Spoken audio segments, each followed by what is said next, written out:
I'm at Bass Lake Park. I got some B-roll footage of it for my last mini sampler, which was about a year ago.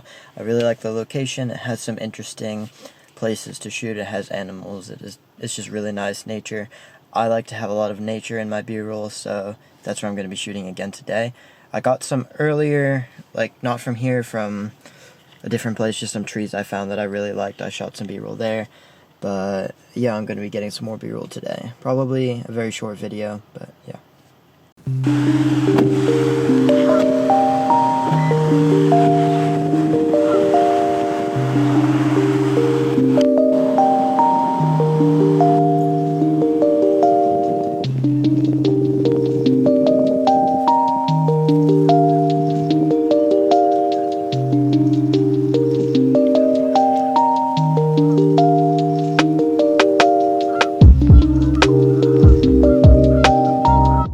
In general, there really is not that much to shoot B-roll of. There's like the ducks in the water, that's about it. But I really don't need a whole lot, so there's geese over here, water, there's another geese over there, a goose sleeping, and then some more over there in the water by that guy who's fishing down there.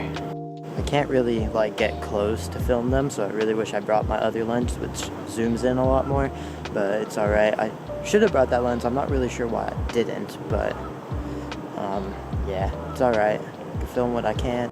Try to stand on this bench and get a shot of the goose down there.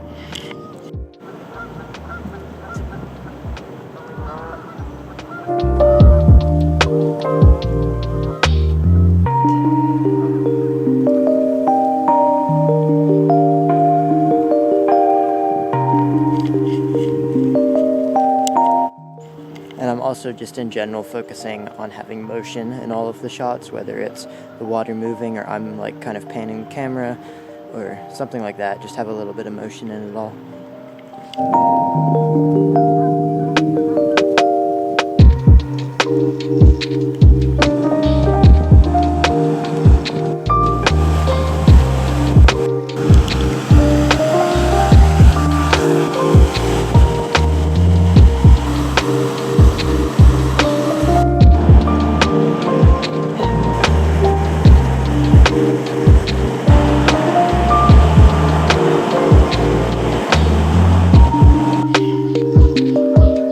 I think in general this probably isn't enough footage for me to like pick through and choose clips that I'm happy with.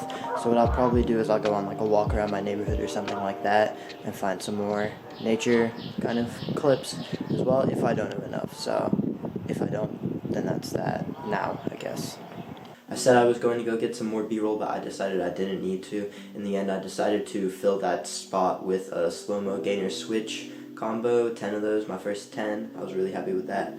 But before I finish the video, I do want to give some general tips for shooting B-roll. First of all is, you don't need a camera. It is really, really nice to have a camera and can definitely improve the quality of your shots, but one is not required. You could definitely get some really nice shots with your phone. You just have to understand how to lay out a frame, foreground, background, all that kind of stuff. Understanding those concepts can make your videos a lot better. So a lot of people, when comparing phone and camera B-roll, are comparing just random video shot on phone, like not really where the scene isn't laid out properly, to a properly laid out scene on the camera. That's where that common misconception can come from. So yeah, understanding foreground, background, and laying out a scene is very, very helpful, and lighting as well. For your shots, you can get that on your phone, it doesn't matter. Additionally, matching the color grading of your B-roll shots to the color grading of your like tricking sampler shots. So you may have noticed in my sampler I had a very dull color theme while having like little bits of color, so a lot of the time I tried to like highlight my shirt or something like that while the rest of it was really dulled out, and I tried to match that in my color grading. It was a bit harder just with nature in general, but on a couple shots I got it really nice. And another thing is not to use too much B-roll, because sometimes you really can do that. Sometimes it's better just to use tricking shots instead, like slow-mo, like how I did with those gainer switches. So B-roll is not always the answer when the song goes slow. So that is all I really have to say about B-roll.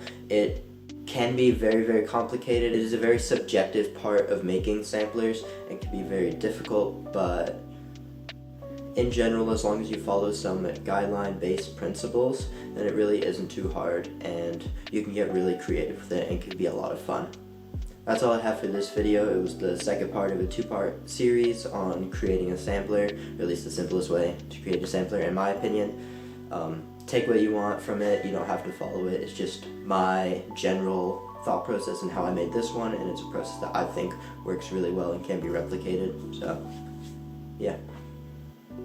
But in general, samplers are essentially a scrapbook for triggers. That's how I view them, and I think it's a really good way to view them and create them.